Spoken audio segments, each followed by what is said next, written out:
आप देख रहे हैं Aurangabad breaking today news. Please subscribe my channel, like, share and comment.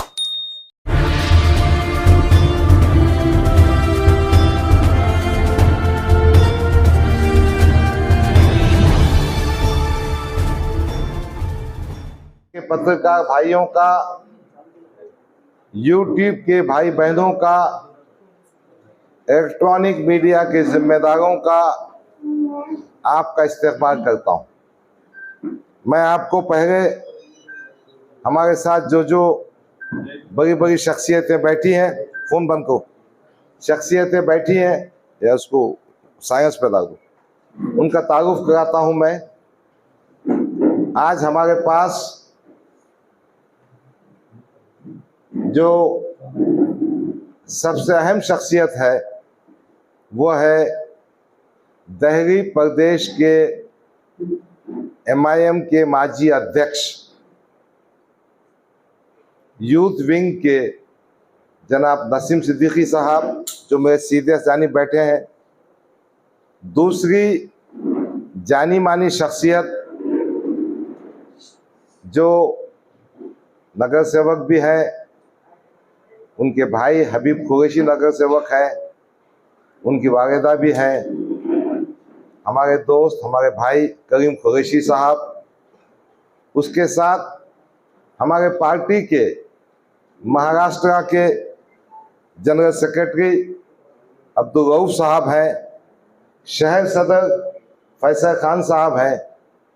एक और हमारे साथी हैं मुन्ना भाई, वो देहरी से तशरीफ लाए हमारी मोहब्बत में, हमारी दोस्ती में। हमारे साथ बैठे हैं जावेद वहाब साहब। जावेद वहाब साहब को आप सब पहचानते हैं, आपके ही बिरादरी के एक जो बड़ी शख्सियत है सिराज वहाब साहब, जो गल्फ अरब न्यूज़ के एडिटर हैं, उनके छोटे भाई हैं। हमारे एडवोकेट अनीस साहब बैठे हैं, प्रोफेसर सुहेल जलील साहब हैं, फिर हमारे ताबिश भाई हैं, हमारे हारून भाई, अशू भाई, अजहर पठान, हमारे जिब्रान खादरी और तमाम जिम्मेदार खालिद भाई सब मौजूद। मैं सबसे पहले आपको मुखातिब करने के लिए, आपको बात करने के लिए मैं नसीम सिद्दीकी साहब को माइक देना चाहता हूं।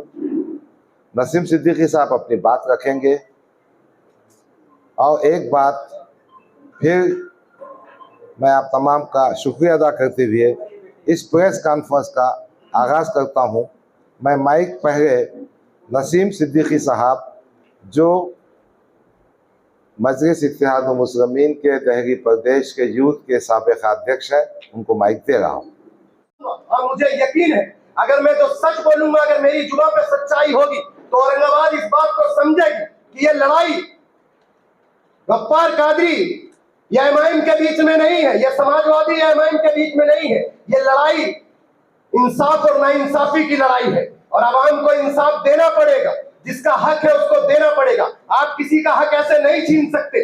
मुसलसल डॉक्टर साहब इलेक्शन नहीं लड़ते। अगर मुसलसल आप 5 साल पहले या ये 2 साल पहले ये बोल दिया जाता डॉक्टर साहब को कि डॉक्टर साहब आप इस बार इलेक्शन की तैयारी मत करो, हम आपको टिकट नहीं देंगे, हम किसी नौजवान को लड़ाते।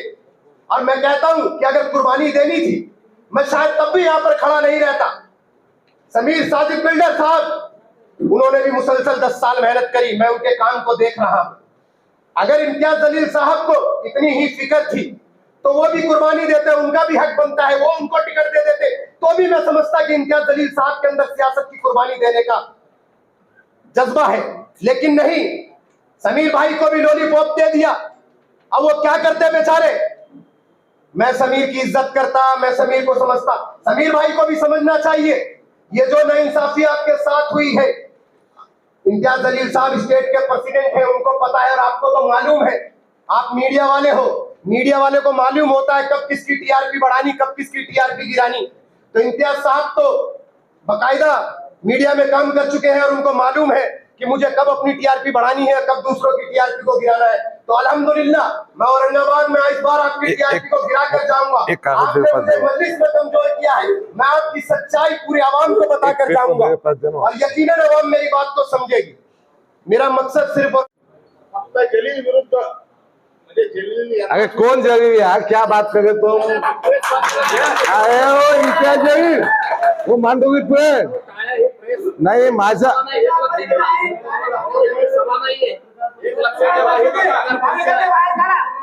पत्रकार परिषदेला पत्रकार परिषदेचं स्वरूप राहू द्या. मी आपल्याला सांगू प्रश्न माझा असा आहे की असं इकडे बघा, तुम्ही जी निवडणूक लढताय की तुमची फक्त जलीलच्या विरोधातच असं म्हणून लढताय? नाही नाही नाही मला काय प्रश्न बाकीचे विषय नाही का काय? आहे ना. तुम्ही सर्व प्रश्न ते जलील विरुद्ध तुमची फक्त ही निवडणूक जलील विरुद्धच आहे का? ऐकून घ्या, मी गेल्या 10 वर्षापासून माझ्या या मतदारसंघात काम करीत आहे आणि मी मतदार नोंदणीचे फार मोठं काम केलेले आहे. माझी ही भावना आहे, माझा हा पक्का विचार आहे की इम्तियाज जलीलने आपल्या राजकीय स्वार्थासाठी MIM पक्षाकडून माझं तिकीट कापलं आहे. म्हणून मला इम्तियाज जलीलबद्दल बोलावं लागणार, ते जे कट करत आहे ते मला सांगावं लागणार आणि आमची लढत भारतीय जनता पार्टीचे उमेदवार अतुल सावे यांच्या विरुद्ध आहे. आम्ही हे निवडणूक जिंकणार. डॉक्टर साहेब, 97 डॉक्युमेंट्स तुम्ही आता दिलं, त्यांच्याबरोबर 10 वर्ष काम केलं, त्यावेळेस तुम्हाला हे माहिती नव्हतं का? आज तुमचे म्हणणं अगदी बरोबर आहे. काही बाबी आम्ही अंतर्गत पक्षामध्ये सांगितलेले आहे. मी हे डॉक्युमेंट बॅरिस्टर असुद्दीन साहेबांना सुद्धा दिलेला आहे. मी त्यांच्या कार्यपद्धतीबद्दल सांगितले आहे. मला माहीत आहे अंबादास दानवेला मतदान करण्यासाठी काय झाला. मला माहीत आहे विधानसभामध्ये युती कशी तोडण्यात आली वंचित बहुजन आघाडीपासून. हे पार्लिमेंटचे 5 सीट कसं देण्यात आलं, ह्या सर्व गोष्टी मी पक्षश्रेष्ठींच्या समोर मांडलेले आहे. डॉक्टर साहब, इम्तियाज जलील साहब का स्टेटमेंट है कि नई सरकार में किंग मेकर की भूमिका में रहेगी। अब ख्वाब देखने का अधिकार हर एक को है भाई, हम दो ही बोल सकते, ख्वाब मत देखो।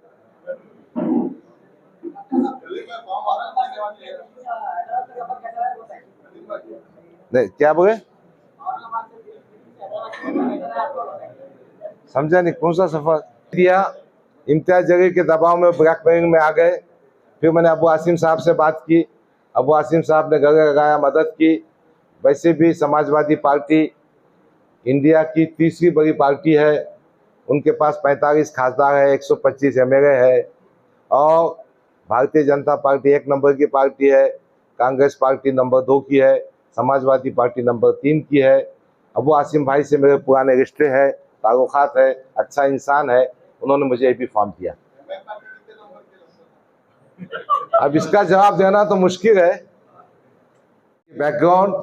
दूसरा, ये 2 सवालात थे, वक्फ बोर्ड की ज़मीन के बारे में इम्तियाज जलील की हरकतें। तीसरा, पार्लियामेंट के 5 सीटें क्यों दिए थे, किसकी मदद कर रहे थे, और उसके बाद करीम खुर्शी साहब की आमद।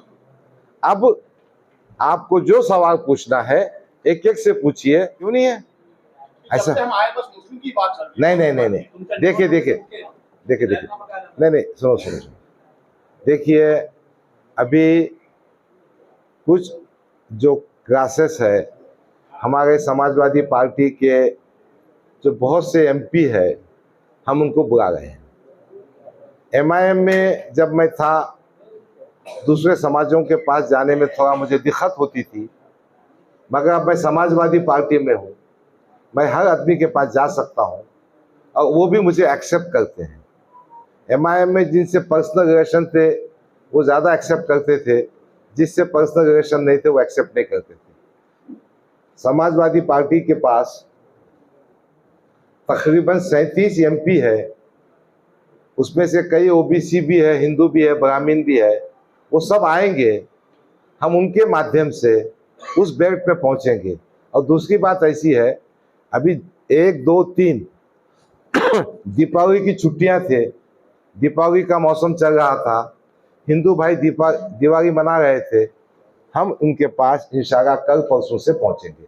तीसरी बात, अभी चुनाव प्रचार का काम कायदे से शुरू नहीं हुआ है। हम बाजा बजा रहे हैं, दूसरे भी लोग बाजा बजा रहे हैं। निवडणूक की प्रक्रिया में विड्रॉल की डेट है 4 नवंबर। 5 नवंबर से सही प्रचार और सही रूपरेखा बनेगी। चाहता हूँ कि मैं डॉक्टर साहब को इसलिए सपोर्ट करना चाहता हूँ कि जैसा उनके इधर से धोखाधड़ी मिली वैसी मेरे को कांग्रेस पार्टी ने धोखा दिया। क्यों? क्या उन्होंने कमिटमेंट किए थे कोई भी मुस्लिम को देंगे, 10 लोगों ने फॉर्म भरा था, 10 में से खाली मुस्लिम को देंगे, 1 नंबर पे मेरा ही नाम था। बाद में कौन देशमुख आया, दूसरा कौन है, उसका ठिकाना भी नहीं अभी तक। तो जैसा डॉक्टर साहब के साथ में हुआ वैसा मेरा हुआ। पिछला जो मेरे पे इल्जाम था डॉक्टर साहब को मैंने कराया था। आज इसलिए उनके साथ में मैं खड़े हुए उनके साथ में, और इंशाल्लाह जब तक जीत के नहीं आते जब तक मैं उनका साथ नहीं छोड़ूंगा। वाह वाह। देखो साहब, देशमुख साहब सुने सुने सुने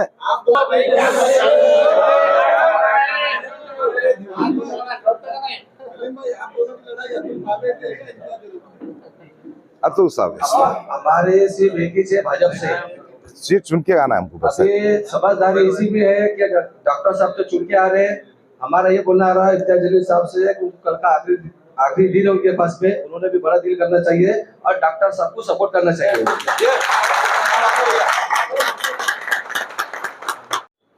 आपकी कार्याध्यक्ष प्रदेश कार्याध्यक्ष आपने विरोध नहीं किया या आपकी बात नहीं सुनी? समझे मैं क्या बोले? क्योंकि टिकट बांटे गए, आप पद पे थे। देखो भाई बहुत सारी चीजें कागज पे होती हैं, बहुत सारी चीजें अंदर से सेट होती है। हमको तो खबर भी नहीं थी कि ऐसा वक्त भी हम पर आएगा कि बैरिस्टर असदुद्दीन अवैसी साहब हमको 3 मिनट की बात भी नहीं कर सकेंगे। 21 सितंबर को मैं गया दारुसलाम, साहब की गाड़ी के पास खड़े के हाथ जोड़ के बोला, साहब मुझे 5 मिनट विधानसभा के बारे में बात करने का है। उन्होंने कहा मैं स्कूल के फंक्शन को जाएगा, शाम में मुशायरे में आ जाओ, और हैदराबाद का मुशायरा तुमको मालूम नहीं होगा और दावत भी मालूम नहीं होगी। वो क्या होता, 10 बजे शुरू होता। आपने मेरे सवाल पे जवाब नहीं दिया। कल मैं फॉर्म वापस लेने वाला है। तो आप कैसे देंगे?